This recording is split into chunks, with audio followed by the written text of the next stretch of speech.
Hi everyone and welcome back to my channel. For those new here, my name's Nicki, I'm an author and editor and I post videos here on YouTube about writing, editing, reading and all the things I love. Today we're here for a crash course in the classics and we're talking about Leo Tolstoy. So, Lev Nikolaevich Tolstoy, who is a count, no less, was born in the Tula province of Russia in 1828.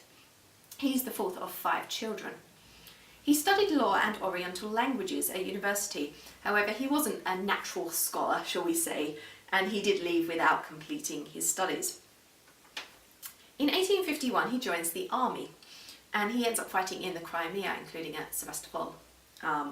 Some of his early writing was actually semi-autobiographical that took in his youth and his time during the war. In 1862, he marries Sofia Andreevna Bears. She's 16 years his junior, and they have 13 children together, and 8 of them live to adulthood. And in fact, there are descendants of his alive now in countries such as the UK and Sweden and United States. Sadly, his relationship with Sophie does deteriorate because his ideas over time grow more radical. He becomes involved in the idea of Georgism, which is essentially the idea of wanting to give up personal property. However, it's not socialism. He didn't agree with socialism.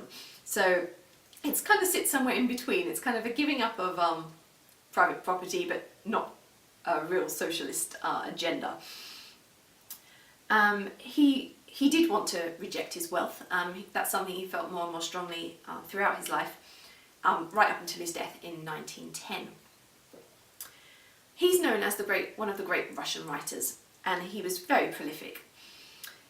He was from the realist school, so all his novels are really grounded in the idea of truth, both in terms of character truth and truth in the representation of the lives of the people he's describing. And he often did draw from his own experience, as we said earlier, and his own beliefs as well. I mean, if you take, for example, a character such as Pierre Bezukhov in War and Peace, a man who during the course of the story decides he wants to give up wealth, he wants to understand his serfs. You can kind of see a lot of autobiographical thought, at least, going on in that character. So, what did he write? He wrote an absolute ton of short stories, he wrote plays, he wrote a massive philosophical non-fiction. However, the key works for which he's best known are as follows.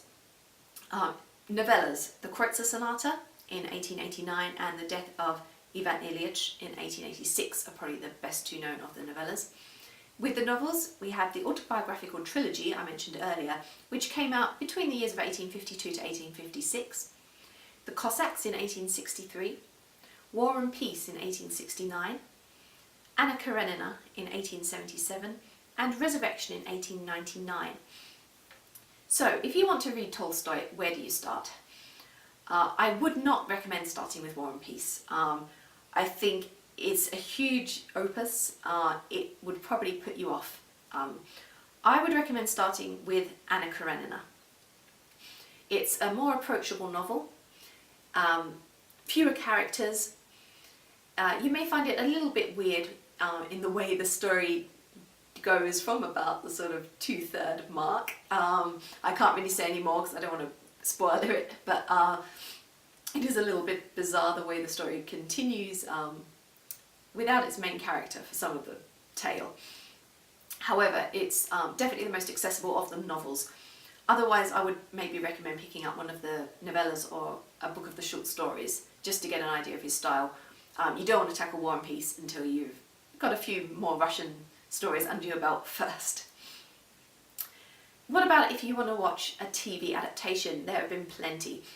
I was very impressed with the 2016 BBC TV version of War and Peace. I thought that adapted the novel and condensed it pretty well.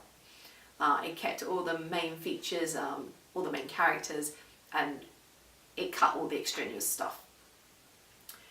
Anna Karenina, there have been many TV versions as well. Some better than others. The film version with Keira Knightley, if you come across that, that's probably the one that's you're most likely to find easily. And it's okay. I actually quite like it. It's very stylised, and I quite enjoyed that about it. It does condense the story quite considerably, and it does completely ignore that latter, slightly difficult part of the book to concentrate on the main opening part of the story. But it's definitely worth watching. However, I would recommend reading the book first before you see that one. And on that note, I think I will close. I will be back again very soon with another vlog for you, and until then, I'll say goodbye for now, everyone.